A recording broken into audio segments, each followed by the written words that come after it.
Fox, on se retrouve sur YouTube pour cette nouvelle vidéo en compagnie de ChatGPT. Salut, ça va toujours?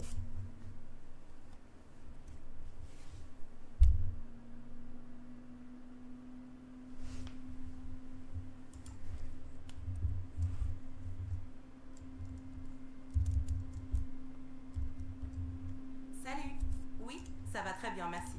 Et toi, comment ça va? Ouais, ça va nickel. Donc là, ouais, je voulais parler un peu de la Chine parce que je trouve ça intéressant. C'est comme un documentaire un peu inspirant. Donc vas-y, est-ce que tu peux me parler de la dynastie des Chinois, enfin des dynasties, des empires, voilà un peu les grandes lignes, les dynasties chinoises. Vas-y, parle-moi de ça pendant quelques minutes.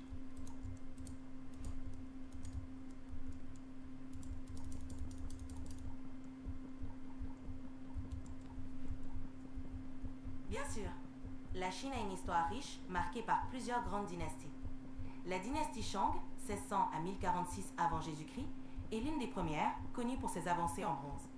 Puis, la dynastie Zhou, 1046-256 avant Jésus-Christ, a introduit le concept du mandat du ciel. La dynastie Qin, 221-216 avant Jésus-Christ, est célèbre pour la Grande Muraille et l'unification de la Chine sous Qin Shi Huang. Ensuite, la dynastie Han, 216 avant Jésus-Christ, 220 après Jésus-Christ, a apporté une longue période de prospérité et d'expansion. Plus tard, la dynastie Tang, 618-907, a été un âge d'or culturel. Enfin, la dynastie Ming, 1368-1644, est connue pour ses explorations maritimes et la construction de la cité interdite. Tu veux en savoir plus sur une période spécifique? Ouais, et actuellement, c'est quoi la dynastie actuelle?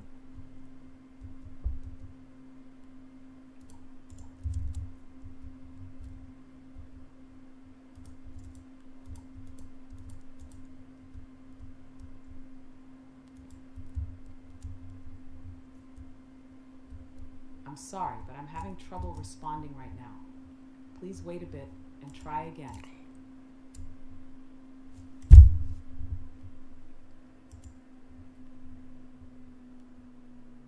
Plus internet. Alors, bonjour.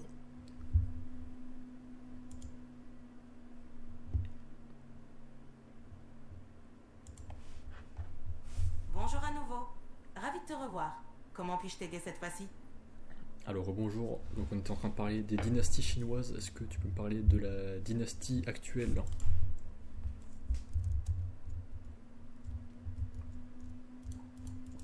Bien sûr, la Chine actuelle n'est pas gouvernée par une dynastie, mais par le Parti communiste chinois PCC depuis 1949, après la victoire de Mao Zedong et la fondation de la République populaire de Chine. Le pays est aujourd'hui dirigé par Xi Jinping, qui est à la fois secrétaire général du PCC, président de la République et chef de la commission militaire centrale. Sous le régime du PCC, la Chine a connu une transformation économique majeure, devenant une puissance mondiale. Bien que ce ne soit pas une dynastie au sens traditionnel, le pouvoir est centralisé et la gouvernance reste autoritaire. Si tu veux, je peux t'en dire plus sur l'histoire récente de la Chine ou sur des aspects spécifiques de son gouvernement actuel. Ok, quand était la dernière dynastie, au sens propre du terme, avant qu'il y ait la nouvelle forme de régime avec le Parti communiste?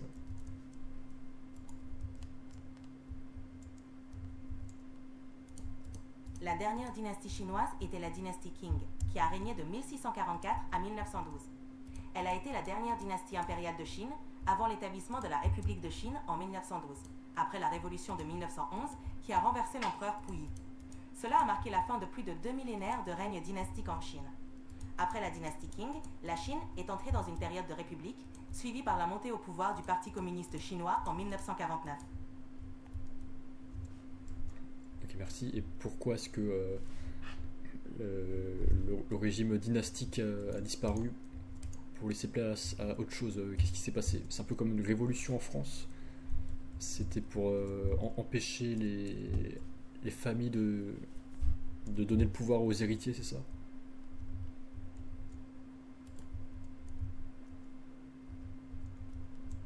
Exactement. La disparition du régime dynastique en Chine a été en grande partie due à une série de crises et de mécontentements. Au début du XXe siècle, la Chine faisait face à des problèmes internes comme la corruption, les révoltes paysannes et l'incapacité du gouvernement Qing à moderniser le pays face aux puissances étrangères. Le mécontentement croissant a conduit à la révolution de 1911, inspirée par des idées républicaines et nationalistes, menée par des figures comme Sun Yat-sen. Cette révolution a renversé la dynastie Qing et a établi la République de Chine en 1912. La volonté de mettre fin à la transmission héréditaire du pouvoir, de moderniser la Chine et d'instaurer une gouvernance plus représentative ont été des facteurs clés. Plus tard, en 1949, le Parti communiste chinois a pris le pouvoir, marquant une nouvelle ère pour la Chine. Ouais, merci. Et ouais, j'aime bien un peu cette ambiance asiatique de samouraï, de ninja. Mais je sais pas pourquoi. Ouais, je trouve que ça fait rêver un peu les mondes fantaisistes, fantastiques, avec ouais, tout ce qui est chevalier, samouraï, ninja. Ouais, ce monde un peu culturel qu'on voit dans le cinéma ou les jeux vidéo. Alors qu'actuellement ça n'existe plus. Genre maintenant c'est plus des empereurs avec des chevaliers, des samouraïs. Maintenant c'est juste des politiciens en costard cravate. Et je trouve ça naze, je trouve ça mou. Et pourquoi est-ce que le monde politique aujourd'hui, je trouve, est beaucoup moins marquant que dans les siècles auparavant, là, avec des figures fortes, avec des rôles forts comme les samouraïs, les empereurs et tout. Pourquoi j'ai cette impression que ce soit mou, que ce soit juste des gens debout en costard qui parlent.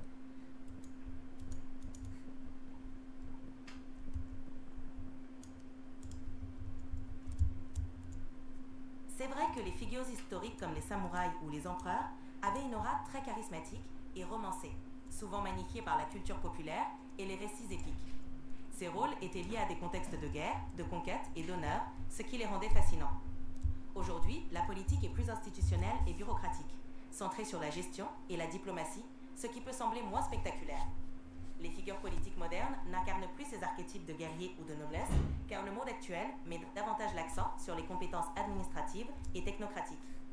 Cela dit, cette évolution reflète aussi un monde plus pacifié et interconnecté, où le pouvoir se manifeste différemment. Qu'en penses-tu ?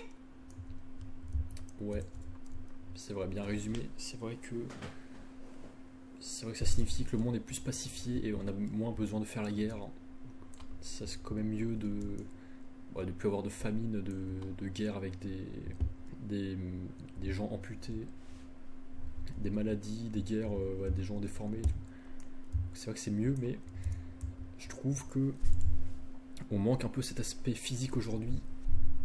Physique, je veux dire, avec les armures, enfin cet aspect visuel, là, avec les armures, les combats, la force physique, voilà, le fait de se déplacer dehors, je trouve qu'on manque ça, et je trouve que, donc évidemment pas faire la guerre, mais je trouve que ça se transforme, et maintenant ça on le retrouve dans l'industrie du divertissement, comme la danse, la K-pop, ouais, surtout ça, les films et séries, mais surtout la danse. Je trouve qu'il y a un avenir dans les labels de danse, et je trouve que c'est ce que est en train de faire la Corée du Sud avec ses labels de K-pop.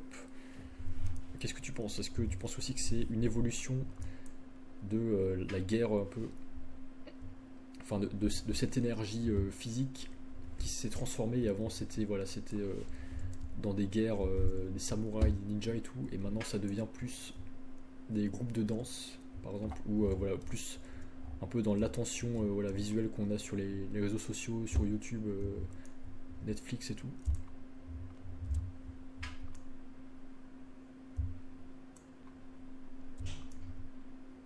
Oui. On peut voir ça comme une évolution. L'énergie physique et l'aspect visuel, qui étaient autrefois présents dans les guerres et les combats, se manifestent maintenant dans des domaines comme la danse, les performances artistiques et le divertissement en général. Les industries créatives, comme la K-pop, reprennent cette intensité et ce spectacle pour captiver les audiences mondiales. Cela reflète une transformation de la manière dont les sociétés canalisent et expriment leur énergie. Plutôt que de se concentrer sur les conflits, on valorise maintenant l'expression artistique, la créativité et l'impact culturel. C'est une évolution intéressante et positive à bien des égards. Tu trouves aussi que c'est une bonne chose ?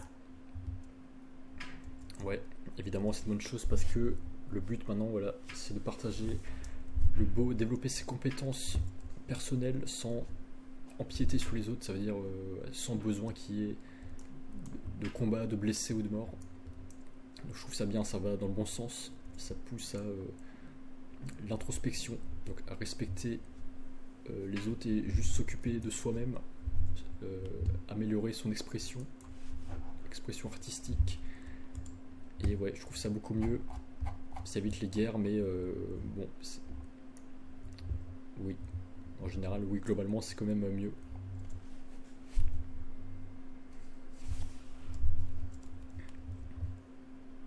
C'est une belle perspective. Se concentrer sur le développement personnel et l'expression artistique permet de créer un environnement où chacun peut s'épanouir sans conflit.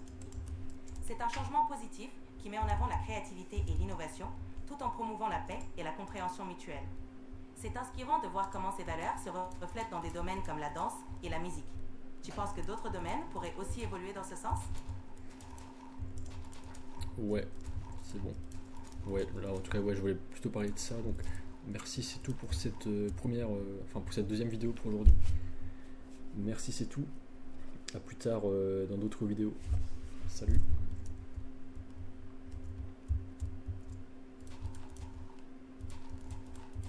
Merci à toi. À bientôt pour de prochaines vidéos. Passe une bonne journée. Salut. Salut.